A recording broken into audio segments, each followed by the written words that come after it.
अमेरिकी सदर ट्रंप ने ईरान से मुआहदे का मसवदा इसराइल समेत इत्तेहादी मुल्कों को भेज दिया है। ये दावा सामने आया है बरतानवी अखबार का। रिपोर्ट के मुताबिक मुआहदे में अबनाए हुर्मुज़ और अमरीकी नाकाबंदी ख़त्म करने की शिक़ें शामिल हैं।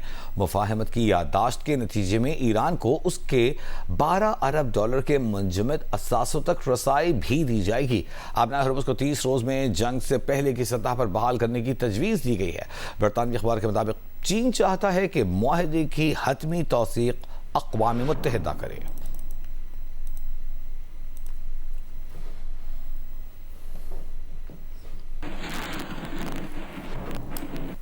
ईरानी सदर मसूद पेज़ेश्कियान की पाकिस्तान और मलेशिया के वज़ीर-ए-आज़म से टेलीफोनिक गुफ्तगू ईद उल अज़हा की मुबारकबाद दी।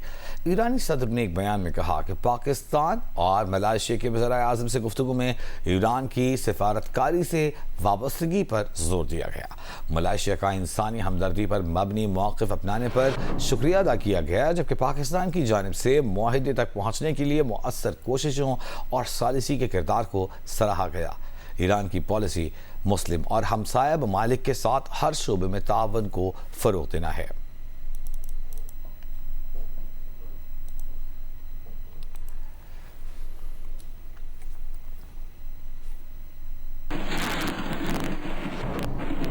ईरान की अमरीकी हुकाम की जानिब से ईरान और ओमान के खिलाफ धमकियां में इस बयानात की मज़म्मत। तर्जुमान ईरानी वज़ारत ख़ारजा इस्माइल बक़ाई ने कहा कि अक़वाम मुत्तहिदा के एक रुकन मुल्क को सफ़ाए हस्ती से मिटाने की धमकियां देना इंतहाई ख़तरनाक तर्ज़ अमल है, ख़ास तौर पर ऐसे मुल्क के ख़िलाफ़ बयान जो ख़ित्ते में अमन सलामती के फ़रोग़ के लिए हमेशा तामीरी मुअस्सर ज़िम्मेदार किरदार अदा करता रहा है। ऐसे बयानात बैनुल-अक़वामी ताल्लुक़ात में कानून शिकनी, धौंस और धमकी को माज़ूल बनाने की ख़तरनाक अलामत है। इस्माइल बक़ाई की बैरूत समेत लेबनान के मुख्तलिफ़ इलाक़ों पर इसराइली हमलों की भी मज़म्मत।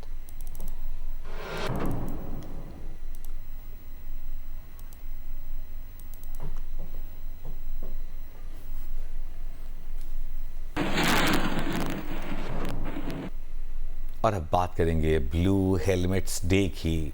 सदर मुमलिकत आसिफ अली ज़रदारी का अक़वाम मुत्तहिदा के अमन दस्तों के आलमी दिन पर UN अमन दस्तों के नज़्म ज़ब्त और क़ुरबानियों को खिराज तहसीन। एक बयान में सदर मुमलिकत ने कहा कि बैनुल-अक़वामी अमन सलामती के लिए जान क़ुरबान करने वाले 183 पाकिस्तानी अहलकारों की शजाअत को सलाम पेश करते हैं। पाकिस्तान UN अमन मिशन में सबसे ज़्यादा अहलकार भेजने वाले ममालिक में शामिल है। 2,70,000 से ज़ायद पाकिस्तानी अहलकारों ने UN मिशन में खिदमात सर अंजाम दी हैं। पाकिस्तानी ख़वातीन भी इन मिशन में अहम किरदार अदा कर रही हैं। पाकिस्तान अक़वाम मुत्तहिदा के अमन मिशन के लिए अपनी भरपूर हिमायत का इरादा करता है।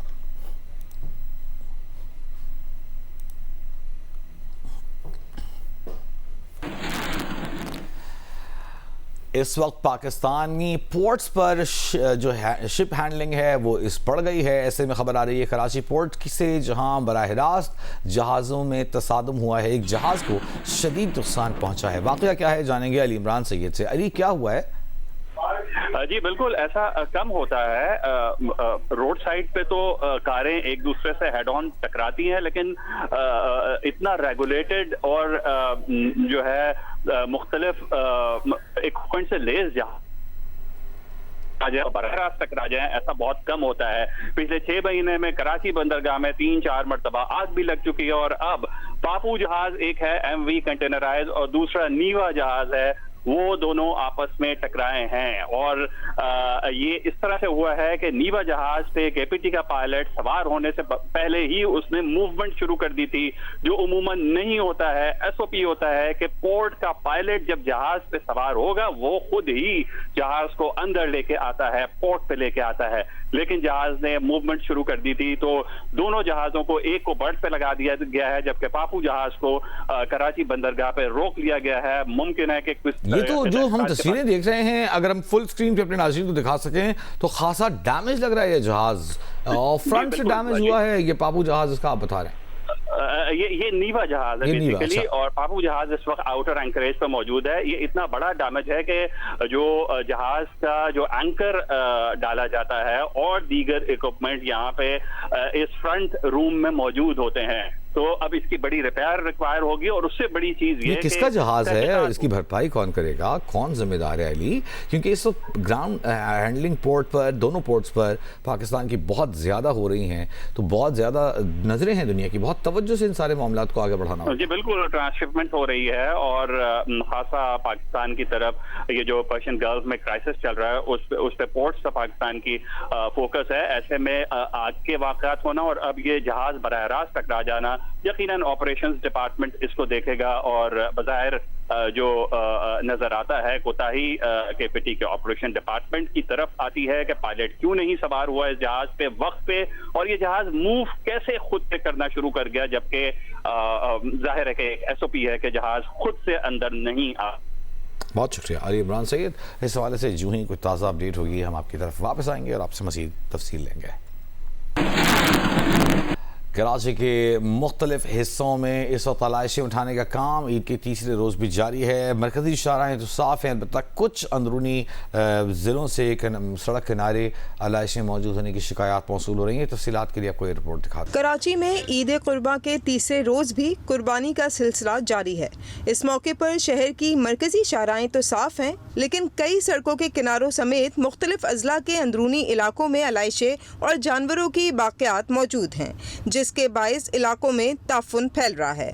शहरियों का कहना है कि मरकजी शाहराहों पर तो चूने का छिड़काव किया जा रहा है, लेकिन शहर के कई इलाकों में अब तक चूने का छिड़काव नहीं किया गया, जिसकी वजह से इलाकों में ताफुन फैल रहा है। Sindh solid waste management board के एलामिया के मुताबिक ईद उल अज़हा के तीसरे रोज भी अलाइशे उठाने का ऑपरेशन जारी है। एलामिया के मुताबिक शहर से 90,000 टन से जायद अलाइशे और कचरा लैंडफिल साइट पर मुंतकिल कर दिया गया, जबकि mayor Karachi Murtaza Wahab MD Sindh solid waste management board के हमरा ईद उल अज़हा ऑपरेशन की निगरानी कर रहे हैं। मेयर कराची ने दावा किया है कि शहर में अलाइशे उठाने का काम रात भी जारी रहेगा। कैमरामैन शाहिद इस्माइल और साथी रिपोर्टर सुलेमान सादत खान के साथ किरण खान, जियो न्यूज़ कराची। और क्वेटा में इस वक्त बच्चे बड़े ईद का तीसरा दिन कैसे मना रहे हैं, शहाब उमर से जानते हैं। शहाब, दीगर शहरों की तरह जो क्वेटा के शहरी हैं वो ईद का तीसरा रोज़ भी खूब इंजॉय कर रहे हैं। इस वक्त मैं समगली रोड पर एक ऐसे ही ईद मेले में मौजूद हूँ। आज तीसरा रोज़ है, लेकिन बच्चों की जो खुशी है, उनका जो सेलिब्रेशन है, उसमें कोई कमी नहीं आई है। यहाँ पे जो है ऊँट की सवारी कर रहे हैं, झूला झूल रहे हैं, चटपटे जो खाने हैं उससे लुत्फ़अंदोज़ हो रहे हैं। इसके अलावा शहर के दीगर मकामात पर, ख़ासतौर पर जो फैमिली पार्क, तफरी गाहें हैं, वहाँ पर भी यही सूरत हाल है, हर जगह रौनक लगी हुई है। दूसरी जानिब जो आज तीसरे रोज़ जो सुन्नत इब्राहिमी की पैरवी है उसका सिलसिला भी जारी है।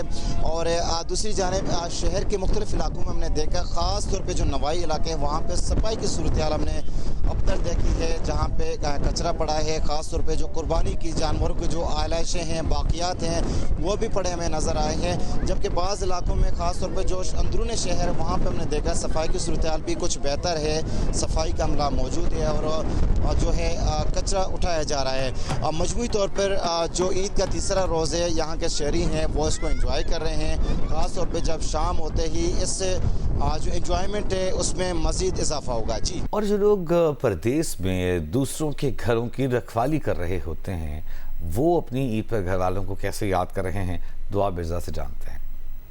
इस्लामाबाद में वैसे तो पूरा शहर खाली हो जाता है ईद पर, क्योंकि बहुत सारे लोग जो यहाँ पर रहते हैं वो अपने अपने गांव या अपने अपने इलाकों में कुर्बानी के लिए जाते हैं। लेकिन जहाँ पुलिस अफसरान ड्यूटी पर नजर आते हैं, वहीं पर प्राइवेट सिक्योरिटी गार्ड्स जो घर की रखवाली करते हैं घर वालों के जाने के बाद, वो भी ईदें अपनी यहीं पर मनाते हैं इस्लामाबाद में, अपने घरों से दूर। वो इस वक्त क्या फील कर रहे हैं, हमारे साथ एक गार्ड मौजूद है। मुझे बताएं कि हर ईद शब रात ऐसी गुजरती है? तकरीबन हर ईद शब रात है मैडम, क्योंकि हमारा जो होता है ना, बच्चों के लिए लगे हुए हैं। बच्चे खुश हैं तो हम भी खुश हैं। बच्चों की ईद है तो हमारी ईद है, लेकिन ये करना पड़ता है, मजबूरी है। तो फिर कितना मिस करते हैं बच्चों को? फोन वगैरह आता है? हाँ, फ़ोन आता है, वीडियो कॉल आती है, मिस तो बहुत करते हैं, लेकिन मजबूरी है, ड्यूटी है, ये तो करनी पड़ेगी। ईदें आती हैं, हम इधर ईद करते हैं प्रदेश में। बस एक ही है, वो याद आती है घर की।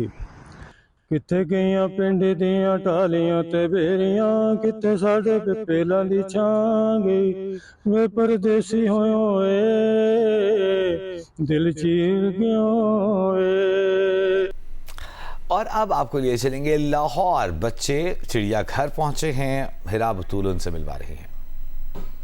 जी बिल्कुल, आज ईद का तीसरा रोज़ है। मैं इस वक्त मौजूद हूँ लाहौर के चिड़ियाघर में और यहाँ भी गर्मी की शिद्दत बहुत ज़्यादा है, इसलिए यहाँ पे इतना ज़्यादा रश तो देखने में नहीं आ रहा, लेकिन उम्मीद है कि शाम तक यहाँ पे बहुत ज़्यादा रश हो जाएगा, क्योंकि लोग कुछ कुर्बानी में बिजी है और कुछ दावतों में बिजी है, खाने पकाने में बिजी है, तो इसलिए अभी तक तो इतना रश नहीं है, लेकिन शाम तक रश हो जाएगा।